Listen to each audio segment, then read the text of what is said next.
Vote collection কর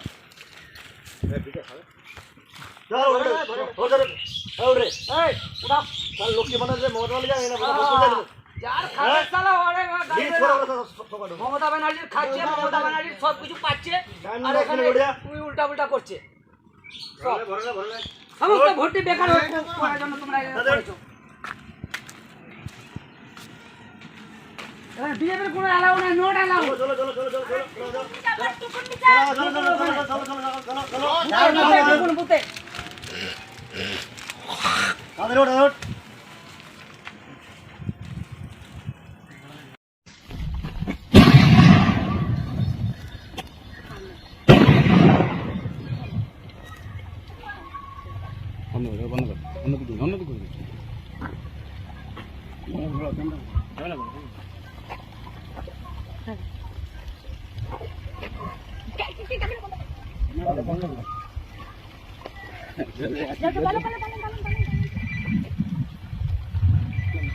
ঠিক এই জায়গাতেই দেখা যাচ্ছে দুষ্কৃতীরা দুটি বোমা ছোড়ে, পরপর দুটি বোমা ছোড়া হয়। এবং যেটা জানা যাচ্ছে যে যেহেতু এই ক্যামেরার সামনে বোমাবাজি। আর একটা কোথায় দেখবো, ঠিক আছে, ছবি চলে গেলে তুমি আমার দিকে আর একটা কোথায় দেখ।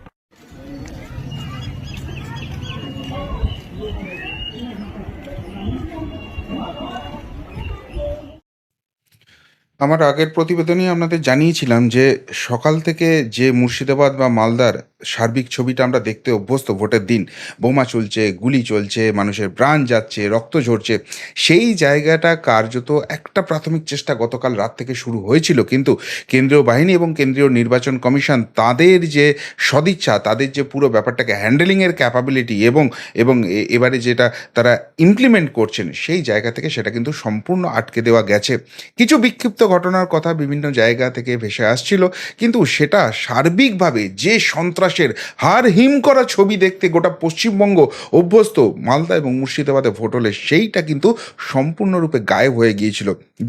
যেটা অভিযোগ আসছিল যে বিভিন্ন জায়গা থেকে কোথাও গ্রামবাসীদের আটকে দেওয়া হচ্ছে, যেখানে বিরোধীদের ভোট রয়েছে, সেটা কংগ্রেস হতে পারে, বাম হতে পারে বা বিজেপি হতে পারে, তাদেরকে বুথেই যেতে দেওয়া হচ্ছে না, এই ধরনের কিছু খবর আসছিল। এবং যত বেলা গড়াচ্ছে সেখানে কিন্তু কেন্দ্রীয় বাহিনী এবং কেন্দ্রীয় নির্বাচন কমিশন নিশ্চিত করছে যে তারা যেন সেই ব্যারিকেড ভাঙতে পারেন এবং কেন্দ্রীয় বাহিনীর পাহারায় এসে তারা ভোটটা দিতে পারেন। তবে তার সঙ্গে সঙ্গে আমি যেটা আপনাদের জানিয়েছিলাম যে অবশ্যই করে বেলা যখন গড়াবে, বিশেষ করে লাঞ্চের পর একটা অ্যাটেম্প্ট হবেই, একটা মরিয়া প্রয়াস হবে, শেষ চেষ্টা হবে যে এই যে ভোটের একটা সার্বিক পরিস্থিতি রয়েছে, যেখানে মানুষ নিজের গণতান্ত্রিক অধিকার প্রয়োগ করতে পারছে, সেইটাকে ব্যাহত করার, একটা বোমাগুলি, একটা ভয়, একটা সন্ত্রাসের পরিবেশ তৈরি করা, এবং সেই জায়গা থেকে মানুষ যাতে ভোটমুখী না হয়, বুথমুখী না হয়, এবং সেই জায়গা থেকে ভোটটা লুটের একটা চেষ্টা লাঞ্চের পর অবশ্যই করে হবে। এবং ভোট শেষ হওয়ার 2 ঘন্টা কি 1 ঘন্টা আগে থেকে আরেকটা প্রয়াস হবে। দিনের শুরুটা খুব ভালো হয়েছে, কিন্তু শেষটা ভালোভাবে করতে হবে কেন্দ্রীয় বাহিনীকে। এবং যে কথা বলেছিলাম কার্যত সেটাই মিলে গেল। আমরা দেখলাম বিভিন্ন জায়গায় গিয়ে সেখানে তৃণমূলের যারা রয়েছেন তারা থ্রেট দিতে শুরু করেছেন যে বিজেপির নাকি বুথ অফিস করা যাবে না। আবার কোথাও গিয়ে, এটা মালদার রতুয়ার ঘটনা স্পেশালি খবর পেলাম, যেটা সেখানে কিন্তু বোমা বাজিয়ে একটা শুরু করার চেষ্টা করা হয়েছিল। কিন্তু যে কুইক রেসপন্স টিম রয়েছে, কেন্দ্রীয় বাহিনী রয়েছে, কেন্দ্রীয় নির্বাচন কমিশন রয়েছে, তারা কিন্তু ব্যাপারটাকে হাতের বাইরে জিতে দিচ্ছেন না। ওই সামান্য কিছু ঘটনা ঘটছে, কিন্তু তার সাথে সাথেই সেখানে কিন্তু বাহিনী পৌঁছে যাচ্ছে এবং সাথে যাতে কোনো রকম পরিবেশ ব্যাহত না হয় সেই জায়গাটা একদম নির্দিষ্টভাবে করে দিচ্ছেন। আর তার ফলেই কি তোলামূলের খেলা শেষ? এই প্রশ্নটা উঠে যেতে শুরু করেছে। কেন উঠে যাচ্ছে নিশ্চিতভাবে তার প্রমাণও আপনাদের দেখাবো। তবে তার আগের ভিডিওতে স্টার্টিংয়েই যে ভিডিওটা দেখাচ্ছিলাম, একটা টেকনিক্যাল কারণে তার সাউন্ডটা আসেনি, আপনারা অনেকেই কমপ্লেন করছিলেন, সেই জায়গাটা একবার আপনাদের দেখিয়ে দিই। তারপর কেন বলছি যে তোলামূলের খেলা শেষ, সেই জায়গাটা একদম প্রমাণসহ, কারণসহ, ব্যাখ্যাসহ আপনাদের সামনে অবশ্যই আসবো। কিন্তু আগে দেখুন, আগের ভিডিওতে যে অংশটা মিসিং হয়ে গেছিল, সাউন্ডটা ছিল না। সকালবেলা এসে শান্তিপূর্ণ হারবাদ বাহিনী হতে যাবেন না। বিজেপির প্রার্থী দেখুন ওই বুথে ঢুকে আপনি কি করছেন এখানে? আমি ভোট দিতে এসেছি। ভোট কোথায়? লাইন কোথায়? লাইন কোথায় আপনি? লাস্ট লাইন কোথায়? লাস্ট লাইন আমার লাস্ট লাইন আমার এটা দেখেছি স্যার। কনভেন্স করছে বুথে কনভেন্স করছে कैसे उल्लाह मस्तानी कर रहा है? कैसे ऐसा ऐसा कर रहा है आप?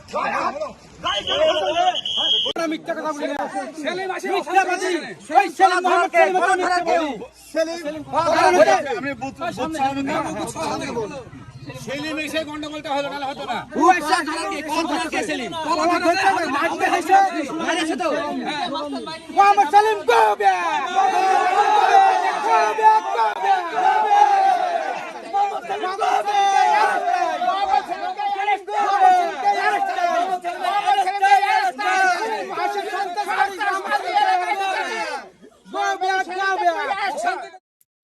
মোহাম্মদ সেলিমকে গো ব্যাক করে তৃণমূল কংগ্রেস কর্মীরা ঘিরে ধরছেন, তাকে আটকাবার চেষ্টা করছেন।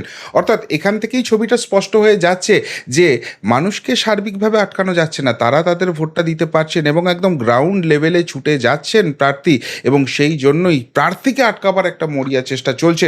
অন্য দিক থেকে বিজেপির প্রার্থী, সেখানে দেখা গেল তিনি তৃণমূলের ব্লক সভাপতির সঙ্গে হাতাহাতিতে জড়িয়ে পড়লেন, যেটা বিজেপি প্রার্থীর তরফ থেকে জানা যাচ্ছে যে এই যে যিনি ব্লক সভাপতি বলে নিজের পরিচয় দিচ্ছেন, তিনি আসলে পঞ্চায়েত নির্বাচনে এখানে কাউকে প্রার্থী হতে দেননি, এবং 2021-এ যে নির্বাচন ছিল সেই নির্বাচনে বিরোধীদের কোনো এজেন্ট বসতে দেননি। এবারে এসেও যে ভোটের লাইনটা হয়েছে, বুথের বাইরে যে লাইনটা রয়েছে, সেই লাইনটাকে প্রভাবিত করার চেষ্টা করছিলেন, ফলে তিনি সাথে সাথে কেন্দ্রীয় বাহিনীর দৃষ্টি আকর্ষণ করেন এবং সেখানেই দেখছেন যে হাতাহাতির পরিবেশ তৈরি হয়ে যাচ্ছে, কিন্তু সেটাও আবার কেন্দ্রীয় বাহিনী জওয়ানরা এসে খুব সুষ্ঠুভাবে হ্যান্ডেল করছেন। আর এটাই কিন্তু তৃতীয় দফার সবথেকে বড় চিত্র আমি বলবো, যে যেখানে সবথেকে বেশি টেনশন ছিল সংখ্যালঘু অধ্যুষিত এলাকা, এবং এর আগে আমরা পঞ্চায়েত নির্বাচন বলুন, বিধানসভা নির্বাচন বলুন, হার হিম করা সন্ত্রাসের ছবি দেখেছি, সেই জায়গাটা কিন্তু পুরোপুরি স্টপ করে দিতে পেরেছে কেন্দ্রীয় নির্বাচন কমিশন এবং কেন্দ্রীয় বাহিনী যারা রয়েছেন। ফলে সামগ্রিকভাবে লাল চুল কানে দুল, তাদের খেলাটা কি শেষ? এই প্রশ্নটা উঠে যাচ্ছে। কেন উঠে যাচ্ছে? অবশ্যই প্রমাণ নিয়ে আসছি, শেষ অবধি দেখুন এই প্রতিবেদন। নমস্কার প্রিয়বন্ধু মিডিয়ায় আপনাদের স্বাগত, এবং আপনারা দেখছেন প্রিয়বন্ধু বাংলা, সত্যের সন্ধানে সর্বদা আমি শুদ্ধশীল।